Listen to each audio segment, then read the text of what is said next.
آج سے 2500 سال پہلے پیدا ہونے والا شخص بخت نصر کون تھا؟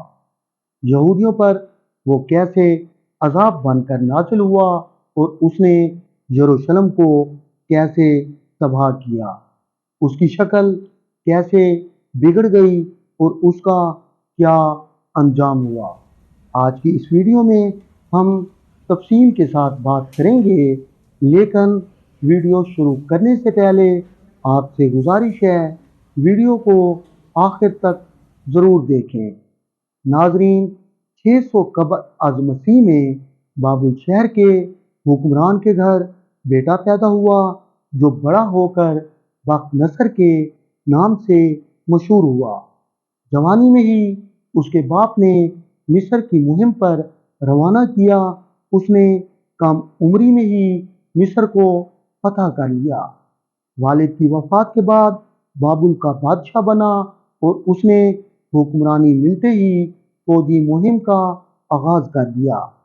اس وقت یروشلم پر یہودیوں کی حکومت تھی جو ظلم اور ناانصافی سے بھری ہوئی تھی۔ اسی دوران بخت نصر نے ان پر چڑھائی کر دی۔ ناظرین، جب بخت نصر نے ان پر حملہ کیا تو اس نے ظلم و ستم کی ایک نئی تاریخ رقم کر دی۔ ہزاروں لوگوں کو قتل کروا دیا، جن میں 4000 یہودی علماء بھی شامل تھے۔ یروشلم کے محلات کو اجاڑ دیا گیا، یہاں تک کہ ہیکل سلیمانی کو بھی اس نے تباہ کر دیا۔ ہیکل میں موجود مقدس کتابوں، حتیٰ کہ تورات اور زبور کے اصل نسخوں کو بھی جلا دیا گیا۔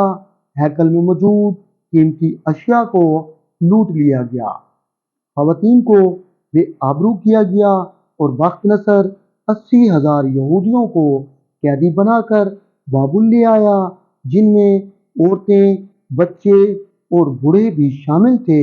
جو یہودی بچے وہ ڈر کے مارے یروشلم چھوڑ کر چلے گئے۔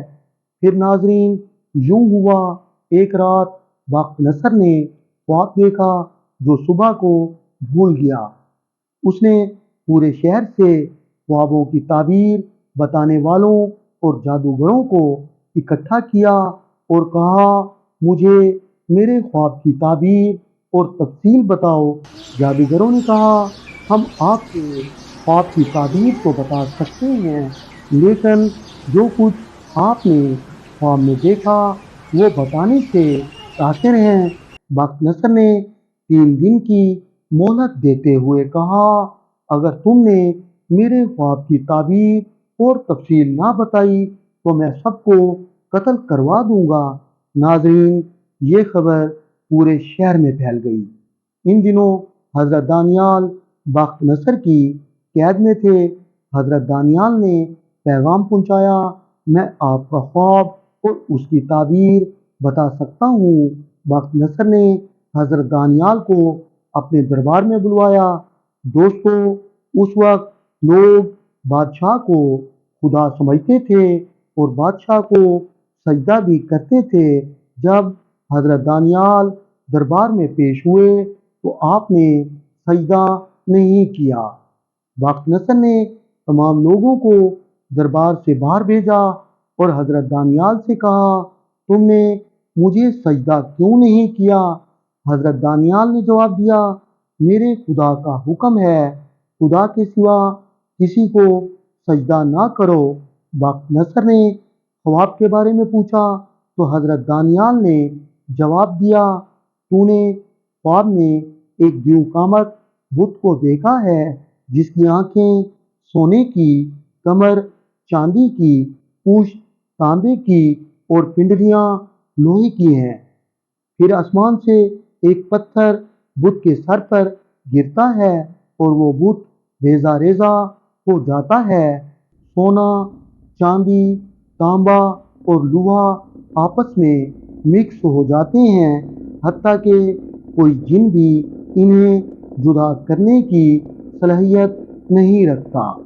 پھر تم نے دیکھا، آسمان سے گرنے والا پتھر آہستہ آہستہ ہوا میں بلند ہوتا گیا